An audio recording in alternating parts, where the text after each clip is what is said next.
Reste sur tes pattes. Le podcast de psychoéducation qui fait du bien.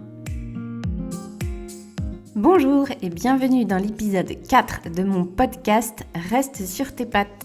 Je suis Anne-Cécile, actuellement thérapeute. Forte de mon expérience dans la kinésithérapie ainsi que dans la médecine traditionnelle chinoise, puis dans la psychothérapie, j'ai à cœur de partager mon expertise avec vous, ainsi que mes connaissances pour vous aider à mieux vous comprendre, à avoir un rapport apaisé à vous-même, à vous libérer de toutes vos peurs, pour vous sentir libre de vivre toutes vos réussites et avoir de belles relations. Parce que je suis persuadée qu'on aspire tous à cela et qu'on en a tous grand besoin.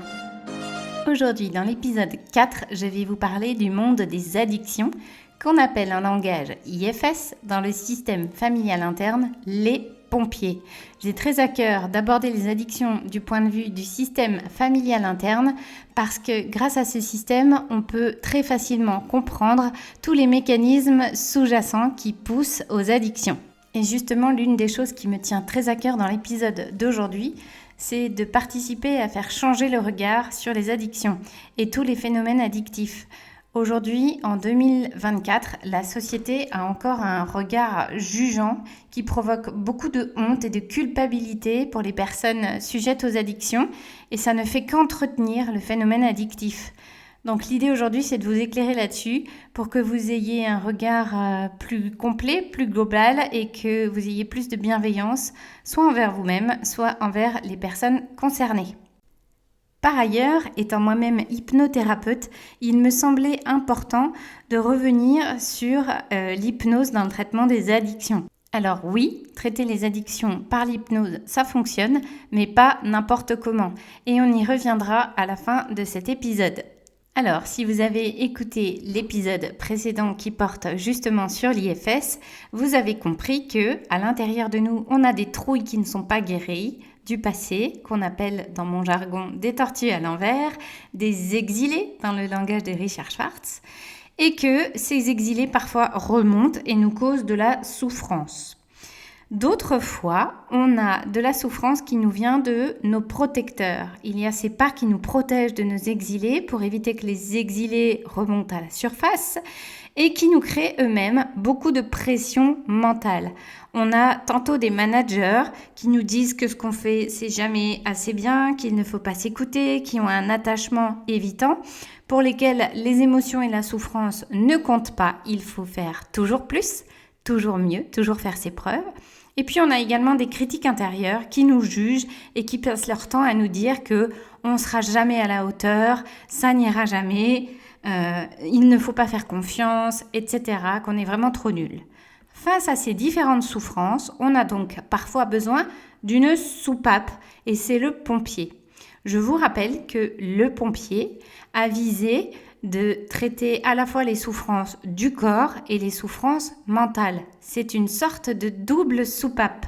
En effet, les pompiers viennent à la fois calmer le physique, le corps, et le mental, l'aspect psychologique. Il agit toujours sur les deux. Parce que quand les souffrances remontent par les traumatismes, il y a réellement des souffrances physiques et émotionnelles. Ça peut être de l'agitation, ça peut être de l'angoisse, de la tachycardie, ça peut prendre différentes formes. Et là, j'ai à cœur de vous parler d'un spécialiste émérite des addictions, d'une bienveillance absolue qui s'appelle le docteur Gabor Maté, qui explique que 100% des addictions sont en lien avec un ou plusieurs traumas et que l'addiction, le pompier, c'est toujours une tentative de survie. C'est une tentative de notre système nerveux pour revenir au calme. Déjà, quand on aborde les addictions de ce point de vue-là, on comprend que c'est la réponse face à une souffrance. Alors, que sont les pompiers ? Les pompiers peuvent être la consommation d'une substance qu'on appelle psychoactive, mais ça peut également être un comportement. Alors, parmi les substances psychoactives, on a les plus connues qui nous viennent tout de suite comme des évidences, le tabac, l'alcool, la drogue, depuis le cannabis, la cocaïne jusqu'à l'héroïne. Mais on peut avoir des substances un peu moins reconnues comme des addictions et pourtant le sont, comme la nourriture ou le sucre. Et dans les comportements addictifs, on peut avoir le fait de scroller, de naviguer sur les réseaux sociaux, le fait de s'enfermer dans des jeux vidéo, on peut avoir le shopping à outrance, le fait de sucer son pouce par exemple, c'est également une addiction comportementale. Dans tous les cas, c'est notre système nerveux qui a besoin de changer d'état qu'on appelle neurophysiologique. Il recherche l'apaisement, l'anesthésie et l'engourdissement, à la fois du mental et à la fois du corps. Il faut savoir que parmi les substances addictives, il y en a qui ont un potentiel addictif plus fort que d'autres. L'héroïne, par exemple, est la substance qui a le potentiel addictif le plus important. Donc le type de produit consommé va être important dans la prise en charge d'une addiction. Alors, comment agissent les pompiers sur le système nerveux ? On vient de le dire, à court terme, le système nerveux est calmé grâce à la sécrétion de substances calmantes, des hormones la plupart du temps. On peut trouver des endorphines qui sont nos opioïdes naturels, nos antidouleurs. On peut trouver aussi de la dopamine qui, elle, s'occupe du système de récompense et de nous motiver. On peut avoir besoin, selon les traumas que l'on a vécus, d'ocytocine, c'est l'hormone du bonheur, de l'attachement entre la mère et l'enfant, l'hormone de l'amour, qui favorise d'ailleurs la monogamie. C'est intéressant, mais on n'a pas le temps d'en parler ici. On peut également avoir besoin de benzodiazépines, ce sont nos tranquillisants naturels. Ça, c'est ce qui se passe à court terme dans le système nerveux. Maintenant, les conséquences sont totalement différentes à moyen et long terme. Je vous explique pourquoi. Je vous le rappelle, le pompier vient pour calmer la souffrance en lien avec un ou plusieurs traumas. Quand dans le cerveau, on a un trauma, il est écrit sous la forme d'un circuit neuronal traumatique. À chaque fois que vous aurez une résonance avec votre trauma, le circuit va s'activer. Et c'est comme si à chaque fois qu'il s'activait, on avait un tracteur qui marquait encore plus l'ornière neuronale.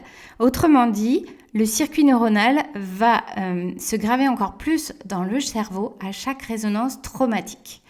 Pour calmer cette boucle, avec la consommation de pompiers, on crée une deuxième boucle neuronale qui va venir calmer la première. Mais en aucun cas, elles ne viennent se guérir l'une l'autre. Et à chaque fois qu'il y aura une résonance traumatique et que le circuit du trauma va être réactivé, il va falloir réactiver encore plus fort la boucle addictive calmante. C'est pour ça qu'à moyen et à long terme, on a besoin de consommer de plus en plus de produits. Autrement dit, l'addiction renforce l'addiction. Puis là, on n'est pas sorti du problème. Et je le répète, ces modifications sont neuronales. Elles sont physiologiques dans le cerveau. C'est pour ça qu'il est parfois si difficile de sortir des addictions qui sont vraiment marquées. J'espère que déjà vous comprenez que c'est pas si simple de se débarrasser d'une addiction. Alors, les conséquences, elles peuvent être franchement dramatiques. D'abord, le plus souvent, les conséquences financières, parce que les produits coûtent cher. Ensuite, les conséquences, particulièrement des substances psychoactives, se font ressentir sur la santé. Plus on consomme, plus c'est notre santé qui en pâtit. Là encore, selon la substance consommée, les conséquences seront différentes. L'alcool, le tabac, toutes ces substances ont des effets dramatiques sur notre santé. Le sucre et l'alimentation à outrance également. Ensuite, rapidement, il peut y avoir des conséquences dans les interactions sociales, avec des difficultés en amitié, dans la famille, dans le couple, parfois des difficultés qui se transposent dans le monde professionnel. On peut risquer de perdre notre emploi. Tout ça entraîne souvent beaucoup de repli, de honte et de culpabilité et puis du coup, favorise l'addiction. C'est pas bon là, c'est pas bon du tout. On se retrouve dans un cercle vicieux où on a besoin toujours plus de consommer pour faire face à la souffrance. Parfois, ça peut même être encore plus compliqué quand on a vécu des traumas vraiment difficiles ou qu'on en a vécu plusieurs, qu'on est polytraumatisé. On a parfois une boucle qui nous permet de nous calmer, de nous anesthésier. Et puis face à ça, pour en sortir, on a parfois besoin de consommer une autre substance ou d'avoir des comportements qui nous font sécréter beaucoup d'adrénaline pour sortir de l'anesthésie. On se retrouve alors avec une boucle traumatique qui nous active, qui nous fait souffrir. Face à elle, on a besoin d'une boucle qui nous calme. Et pour sortir du calme et de l'anesthésie, on a besoin d'une autre substance ou d'un autre comportement qui nous stimule. Ça peut être par exemple les comportements à risque, les addictions aux jeux d'argent, les addictions au sport extrême, etc. Ben oui, mais là, on n'en sort vraiment pas. Alors comment qu'on fait pour sortir des addictions? Et puis c'est quoi les solutions qui fonctionnent? Alors, l'hypnose. D'abord, il y a fort à dire sur l'hypnose. La première des choses, c'est qu'on peut utiliser l'hypnose de différentes façons.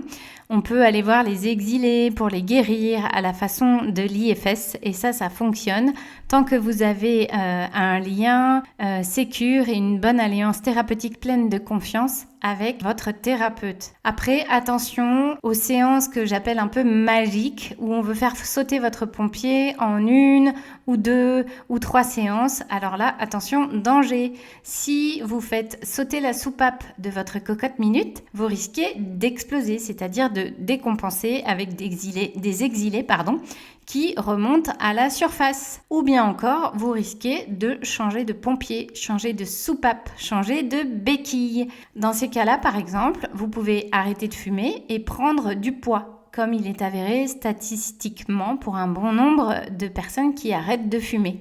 En vérité, elles changent de pompier, elles déplacent le problème qui n'est toujours pas réglé. Est-ce que déjà c'est plus clair dans la compréhension de pourquoi peut-être vous avez fait une séance d'hypnose pour arrêter de fumer et que ça n'a pas fonctionné? Figurez-vous que notre inconscient prend toujours les meilleures solutions pour nous. Si votre problème est trop important et qu'il y a trop de souffrance et que ça n'est pas réglé, ça voudra dire dans votre système familial interne que l'arrêt du tabac, par exemple, n'est pas écologique pour vous. Ça ne sera pas bon pour vous, il y aura trop de souffrance. Donc le système décide de ne pas tenir compte de la séance d'hypnose et de garder son pompier. Voilà pourquoi il y a parfois des échecs. Là où par ailleurs, chez d'autres personnes qui ont peu d'exilés, peu de traumas, peu de souffrance, ce genre de séance peut fonctionner. Alors rassurez-vous, il y a d'autres solutions pour traiter ces addictions. L'important, comme je l'ai dit, c'est d'avoir une vision non jugeante, bienveillante et de sortir des protecteurs, les managers tyranniques, les moustachus à l'accent marseillais dans ma vidéo, si vous l'avez vu. Eh bien, ceux-là ont un regard jugeant, ne s'entendent pas du tout avec les pompiers et ceux-là entretiennent le fonctionnement dysfonctionnel. Donc, ça n'est vraiment pas une bonne idée que de juger les gens ou de vous juger vous-même si vous avez des addictions. Il faut toujours avoir un regard sur toutes les facettes des addictions, que ce soit la systémique intérieure ou bien aussi prendre en compte le contexte du patient. Si vous avez affaire à un migrant qui a vécu la guerre dans son pays, eh bien, il sera plein de traumas, ce sera quelqu'un de très fragile, de la même façon que si vous avez affaire à quelqu'un ou si vous avez vous-même eu un attachement chaotique, désorganisé, avec de la maltraitance dans l'enfance. Là, de nouveau, vous aurez beaucoup d'exilés, beaucoup de traumas, donc beaucoup de souffrance et vous ferez partie des personnes à risque sujettes à tomber dans les addictions plus facilement que d'autres qui seront plus sécures. Alors, les solutions en thérapie, en tout cas que je pratique moi et qui fonctionnent, il peut y avoir la thérapie mosaïque qui va directement jouer sur les boucles neuronales traumatiques et addictives. Il peut y avoir également la thérapie IR, l'intelligence relationnelle de François Ledose, et il peut y avoir bien sûr l'hypnose couplée à l'EFT, la cohérence cardiaque. Il existe vraiment tout un panel d'outils qui fonctionnent dans la mesure où on a une vision globale de l'addiction et je le redis, dans la mesure où vous avez un lien sécure et une bonne alliance thérapeutique avec la personne qui va vous aider. Ce qui est sûr et certain, c'est qu'envisager les addictions comme une maladie, comme une faiblesse, ça ne suffit pas comme regard et ça n'est pas assez complet pour avoir une prise en charge globale qui fonctionne auprès des patients. Voilà, cet épisode 4 dédié aux addictions touche à sa fin et j'espère qu'il vous aura permis d'acquérir une meilleure compréhension de tous ces mécanismes et surtout plus de bienveillance, que ce soit envers vous-même ou envers les proches que vous connaissez qui peuvent être concernés par ce problème vraiment conséquent et qui est en constante augmentation malheureusement dans la société. L'épisode 5 sera donc dédié au système nerveux avec la théorie polyvagale que je vous expliquerai à ma sauce avec tout un tas de comparaisons pour que vous compreniez très facilement le fonctionnement de votre système nerveux. Si vous avez aimé cet épisode, surtout pensez à le liker, à le partager aux personnes que ça pourrait intéresser. Vous pouvez également me mettre un avis sur Apple Podcast, j'en serais vraiment ravie et je vous remercie par avance. Je vous remercie aussi de m'avoir écouté jusqu'au bout, amour sur vous et puis j'espère à très vite pour la suite.